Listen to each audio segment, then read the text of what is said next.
Hello, I'm going to talk about two movies today. Wow, that's so unique and original. I hope everyone's doing well. It's the holidays, so we gotta wrap things up and get through these movies while I can and while they're still relevant. The movies I'm going to review is The Substance and Heretic. First off, The Substance. So this was a movie I saw a lot of people talking about earlier in the year, and I definitely did want to watch it, but sometimes these movies do slip through the cracks.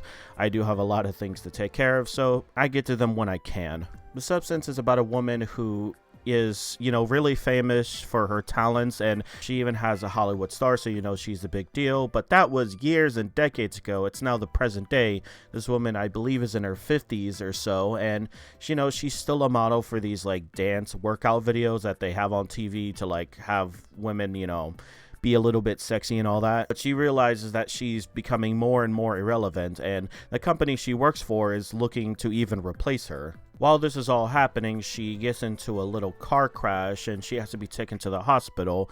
It's here when one of the doctors, side doctors or whatever they're called, they suggest that, she might be eligible for the substance. And he kind of hints at this and gives her instructions on how to receive the substance. You know that it might be working because the guy that gave her the instructions on how to get it was also really well put together and really good looking. So she decides, fuck it, why not? I'll give it a shot. So she does the instructions, goes to the place to pick up her medicine, and she has to inject herself with this certain type of serum, and she gets knocked on cold inside of her bathroom, and a new version of herself is born right out of the back. This is what the substance does. It creates a new version of yourself, and this person that comes out of you is definitely younger, more attractive, and basically the version of yourself that you want to be. So she then has to take care of her older body, because the way this works is when you create a substance or a clone of yourself, you have to like take care of the old body, because you're basically essentially a whole nother person. And you also have to take a week off, and you can't be both people. So while your younger, sexier self is out and active, you have to put your older, crappier self like away and feed it this tube and keep it away for a week, and then you go back to your older self, and then you have to do the same. You have to keep feeding them these tubes and keeping them alive, and it's kind of like a trade-off. You each get 1 week. That's the deal. It's even. It can't be any more simpler than that. Surely things can't go wrong. Yeah, the new character, and her name's Elizabeth, at least her old self is Elizabeth. She takes advantage of this new body. She does whatever the fuck she wants. And she even changes her name to Sue because, it just makes sense. She eventually goes to her real job and applies to be this new like dance workout model that her old self was going to be replaced. And she even goes to parties, does whatever she wants. Like I essentially said, she's living a good life. I will say the plot of the story is definitely really interesting. It's definitely not unique. I know for a fact there's other movies like this. I thought the dialogue for each character was really good. It really just shows the type of corporations that you work for. It really shows like who they really are on the inside. And this movie did a lot of things to emphasize this. Like the main guy that Elizabeth and Sue works for, I don't really remember the company name, but he's like this pig, essentially. This very greedy man who is very disgusting, and they're definitely not afraid to show it, and they definitely shove it in our faces. Like, this guy is a greedy piece of shit. And, we kind of already know that CEOs and executives of multi-million-dollar companies are like this. So they didn't need to do it as much, and this will be a running theme, especially with the ending. Settings of this film took place primarily in like 2 different places, with the main character's room and her apartment house or whatever, and the place that she worked at for these models. And of course there was the place that she went to get the substance and the food, but that's really it. This movie was really set in one place. I'm pretty sure it was a low budget film, 17.5 million if I'm correct, which I think they still did a really good job with what they had. I remember liking the music. I remember they gave a sense of like, oh, what the fuck is going on? It really fit the mood really well, and everyone's performance in this film was done really well, especially with the 2 main characters. Of course, they're the stars of the film, so yeah, they really did a good job. Honestly, there's nothing really else I want to go into.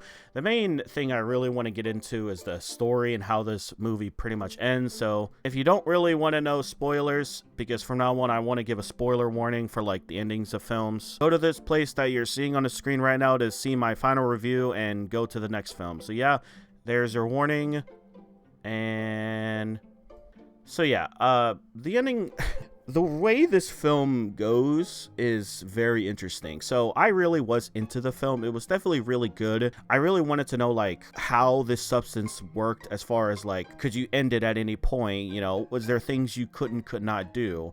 But it really was as simple as, hey, you get 1 week of this new person, and then you have to go back to your other life for 1 other week. And there's moments where we get to see other people who definitely have the substance, and especially with the nurse, or the side nurse that recommended the main character, we got to see what he truly looks like when he's off the substance. I know this film has a really good message, and I really understand what it's trying to say, but man, they could not have shoved it in your face any more harder than what they did.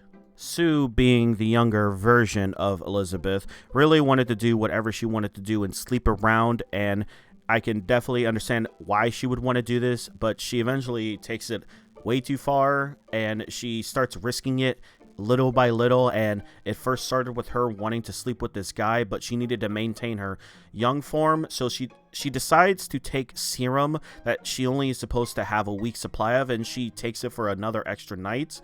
This serum comes from the older version of herself, because that is what's used to keep the younger self alive. And you know, she decides, okay, I'm gonna just swap back to my older self in the morning. And when this happens, Elizabeth wakes up and she realizes that her finger is fucked up. Throughout the film, it's definitely apparent whether, like, if Elizabeth is aware of what Sue is doing with her life, because she is almost surprised of all the things they're doing. So this really shows that they really are two different people, but kind of under the same conscience. There's multiple times in the films where they flip-flop, being like, I can't believe she done this, I didn't know she did this. And the same thing will happen with the other one. We'll be like, wow, I can't believe she done this. And it's like, the whole thing is like, she's doing this to herself. That's kind of like the main thing. She's choosing to do all these things. That's even what the substance even tells you, that this is all on you. You know, you have to be responsible with this and do it on time with the whole switching, and anything that the other person does is just you. You're all one person because you all came from one person. You both came from one person. So yeah, Elizabeth has like a fucked up finger, and she's like, she calls the guy that they get the substance from, and Elizabeth is like, hey, what's going on with my finger? This is fucked up. And the guy is like, hey, this is all on you. We didn't do anything. You're still all one person. You know, be responsible. Stop being stupid and do it on time. Do the switching on time.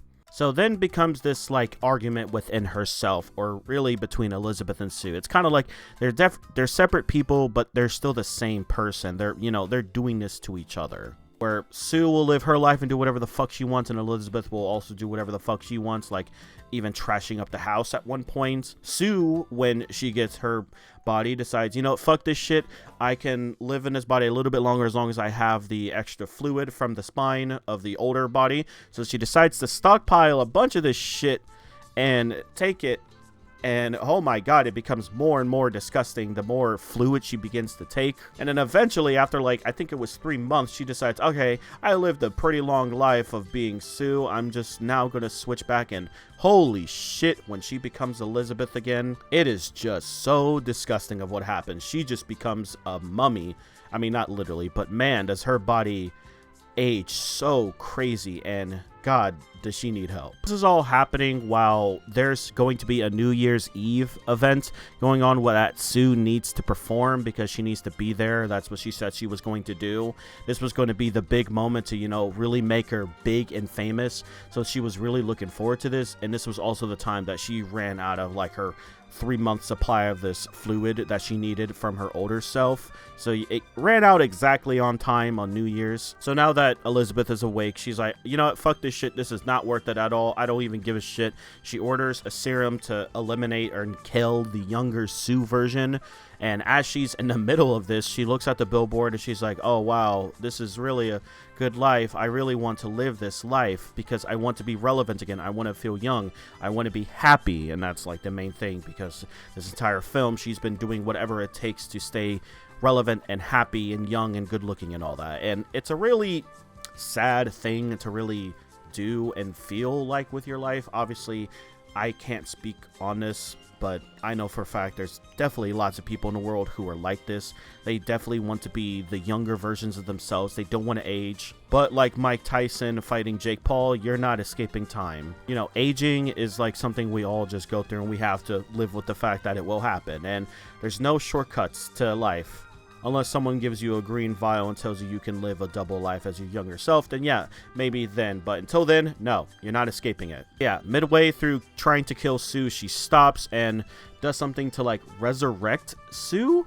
And now there's two people, Elizabeth and Sue, are alive at the same time because of some reason with the cutoff. And I guess like she was able to just give her enough serum to be alive. So this is a very awkward moment. They realize what's going on. Elizabeth was trying to kill Sue. So Sue, being very young and, you know, active, she beats the shit out of Elizabeth and fucking kills her. And my God, is it like extreme, almost too extreme of how she kills Elizabeth. And I should have realized what was going to happen when I first saw that scene. So eventually, she's like, okay, I'm now Sue. I'm my own person. I don't need Elizabeth anymore. Fuck you, whatever.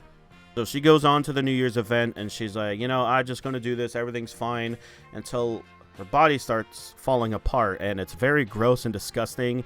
And this keeps happening, and she needs to like leave and get home because she has a brilliant idea. And this is all happening while she needs to like pretend that she's still good, and she needs to not have her teeth fall out. So she decides to go back home, and guess what? She decides to take another substance and clone herself and make a third clone.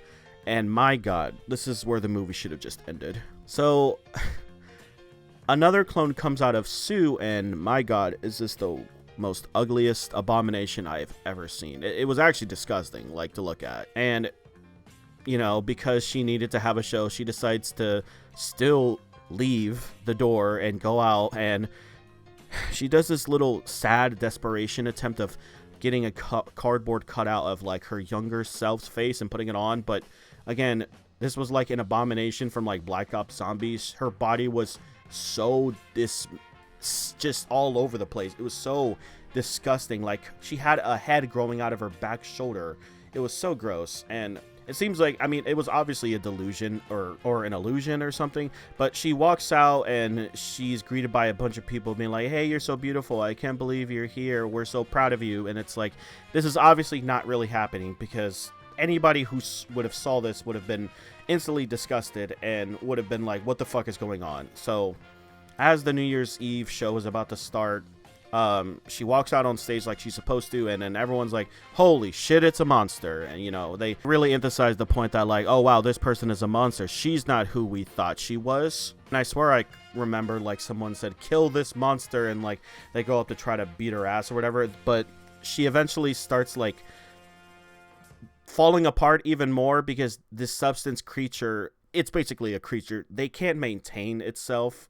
The instructions was to not double clone yourself to make a fourth, you know, split yourself in half. You can't just then split that half into another half. That's not allowed. It's supposed to be a single use. Like I said, everyone's like being afraid and attacking her. And while this is happening, this crazy metal, like hardcore guitar riff starts playing, like this crazy rock music starts playing, and there's blood being spewed everywhere, and it's so exaggerated it's not even funny. It kind of reminds me of those like old Japanese movies where, you know, the main thing is to just show as much blood as possible and just be as gross as humanly possible. I don't know if that's what they're going for, but yeah, this is happening, and eventually I think the guy's named Harvey or something gets a chance to like cut her fucking head off, but it grows back, so this creature cannot die. You know, she's sad about this. She go and runs away, and she's like falling apart, and she eventually becomes like this like puddle of this substance or whatever the fuck it's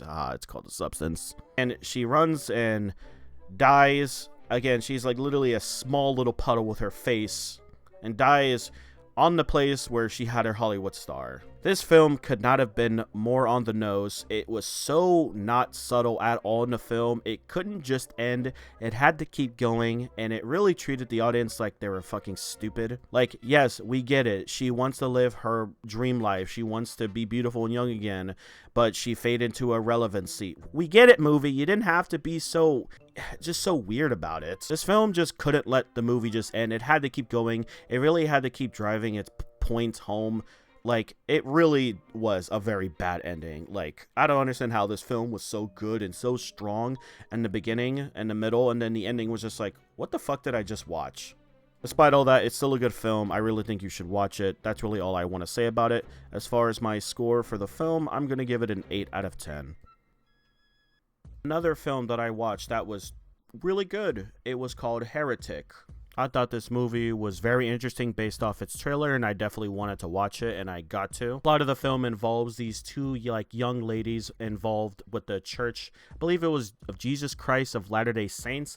I really hope I didn't get that wrong, so I'm sorry in advance. The movie starts out with these two girls talking about their lives, talking about sex, talking about condoms and stuff like that. Just some really awkward things, but they're also very pure and innocent, and they're out and trying to spread the word of Jesus Christ to people, and they get picked on a little bit, but they don't really care. They move on because they realize their true mission is to try to save people. One of the sisters, Paxton, isn't really as confident as Barnes, I believe her name was. And Barnes is more of the leader, and it seems like Paxton is more of the disciple, trying to learn and be better at, giving the gospel and saving people. Quick little, information in case you didn't know, as a Christian, it's like we're called to save people and give the word of the gospel and have them believe in God and accept Jesus Christ as their Lord and Savior. This is the thing that they decide to do in this film. They want to go out and so when I say save people, this is what I mean by that. I don't literally mean like they're trying to save them from an oncoming car that's about to hit them. They're trying to save them from hell. So yeah, one of the guys they're going to go to, his name is Mr. Reed. He is this guy who showed interest in becoming a Christian, so they go to his house, and on the way, it's definitely in this secluded area. They even have to park their bikes outside, so they come and they get invited, and they ask to see the wife of the household, and normally this is something they definitely require for their own safety and for their own comfortability, but Mr. Reed is really good at manipulating people and kind of convincing them to be like, no, it's okay, she's definitely in here, can't you smell the pie or whatever. So they eventually go in without even realizing that they've been trapped. They get told that, yeah, they're in a metal house, and that's definitely not a good thing because cell phone receptions, of course. So they sit down and have this conversation, and this is when things definitely take a turn. Paxton and Barnes really put up, a really good argument of why he should join their church and believe in their faith and everything. And Mr. Reed is also putting up his arguments, and he really starts to make a lot of comments, and he says some things that kind of make them uncomfortable and really test their knowledge on what they believe in. And this kind of happens a lot, and he's definitely not letting down on this. And eventually the two girls get more and more sussed out, and they take this moment to really ask for the wife or to see her. So he goes all right, I'll get them. And before this all happened, he was like, hey, do you smell the pie? And it turns out when he sat them down with some drinks, he lit a candle that was blueberry pie smelling.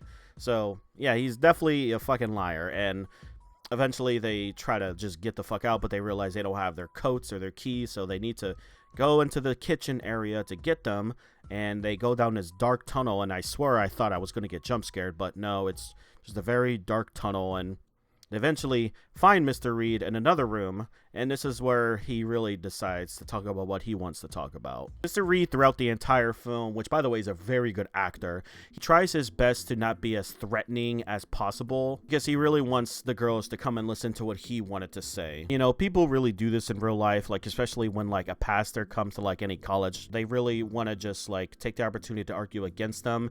As long as this is respectful, it could always be good. And this guy wants to do that. He wants to argue against their faith and their religion, and he uses this by showing them how Monopoly is just a knockoff of another game, and how there's even knockoffs of Monopoly. And he basically equates this to other religions and says like, hey, other religions has these prophets that had these 12 disciples or that died for 3 days and came back and was resurrected. That's the essential points he's trying to make. There were some other things in the film, but it's been a while since I've seen this, but he eventually drives home the fact that all religions are essentially the same, knockoffs of each other, they're all fake, they're all stupid, but he has the real religion. He knows what it's really like.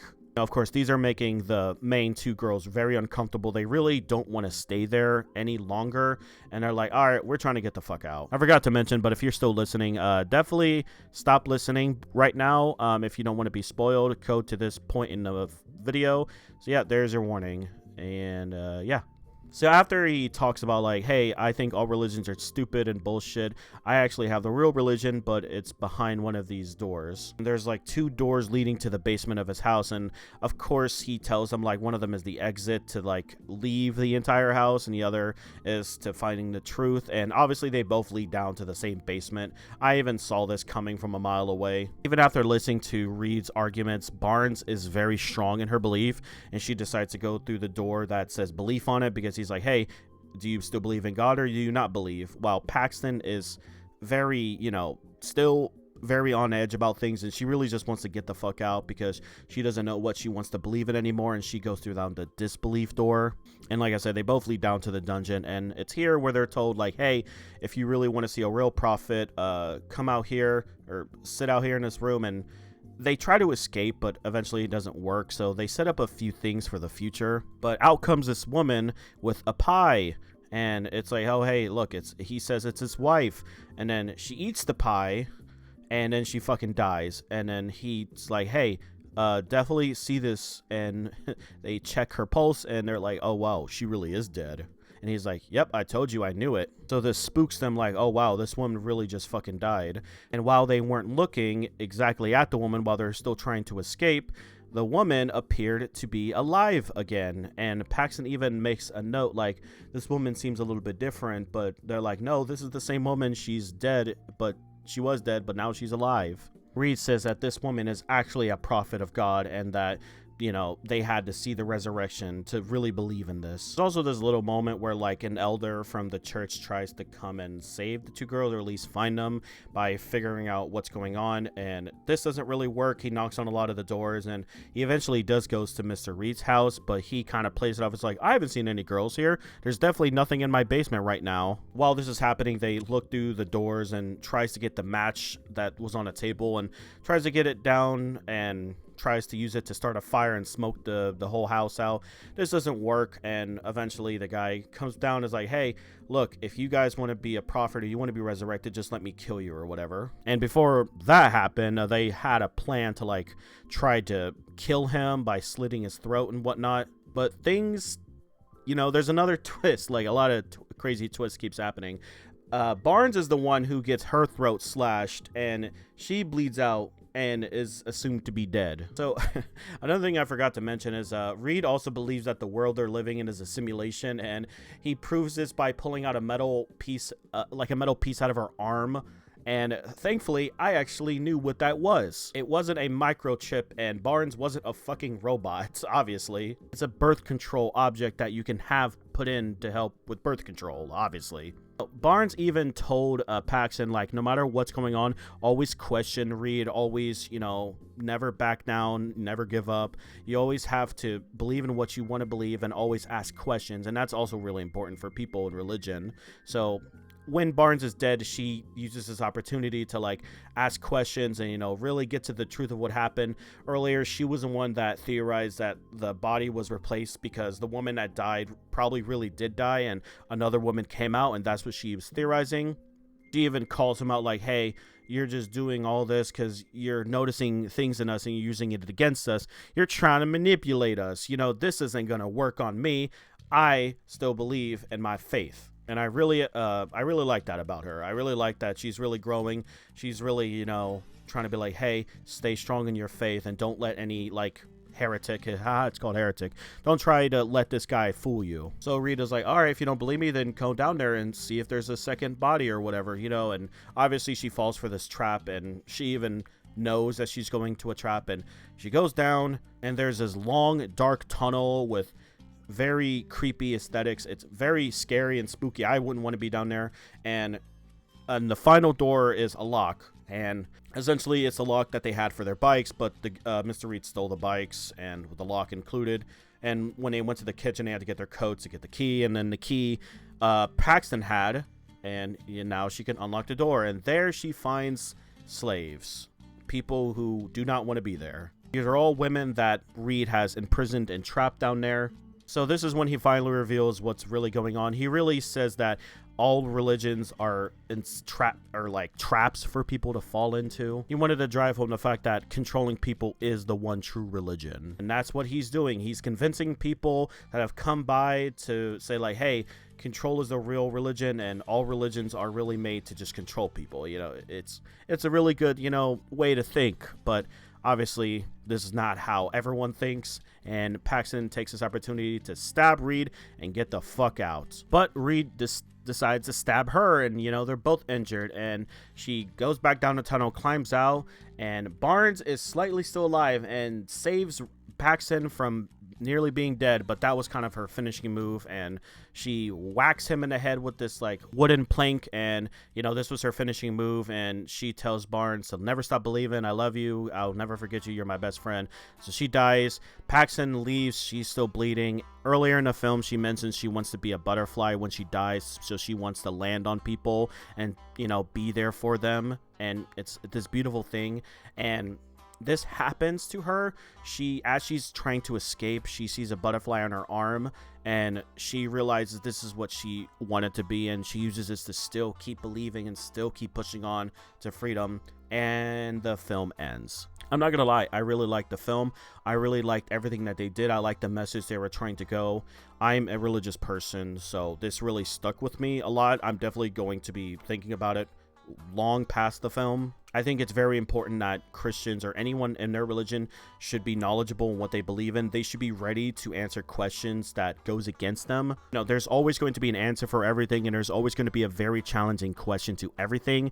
I think it's important that people should be very knowledgeable in that. Yeah, about the film, I thought it was really great. I thought the two main characters were really good. I thought they were really good actors. Honestly, the three main characters are all really good actors. I thought the setting in this entire film was definitely really good. It's very dark and very creepy, though there really only is one place this film takes place in, really, essentially. The dialogue definitely felt natural, like these were two people who were definitely confident in their faith when they were talking to Reed, and Reed definitely put on a really good performance. I believe his name is Hugh Grant. He's a really good actor. He honestly was the best character in this entire film. I really wanted to see more about Mr. Reed's character. I really wanted to see what else he really did in his life, like kind of like a backstory. This movie being a horror film didn't really like scare me. I definitely expected there to be some jump scares, but I don't think there really wasn't anything. It was definitely more of a thriller movie, just not a horror movie. Nothing was really scary. I definitely feel like it's a very unique film. I can't really say if there's a lot of other films like this.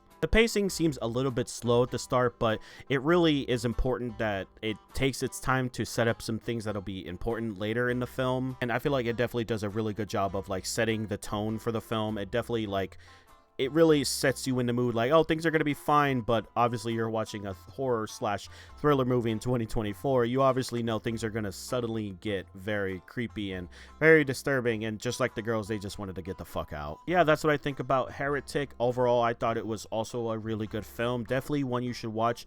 I'm going to give this one an 8.5. I thought it was really good. Some things it could have done better on, or some other things it could have added that I really would have liked, but honestly, definitely still a good film, and I really think everyone should watch it when they get the chance.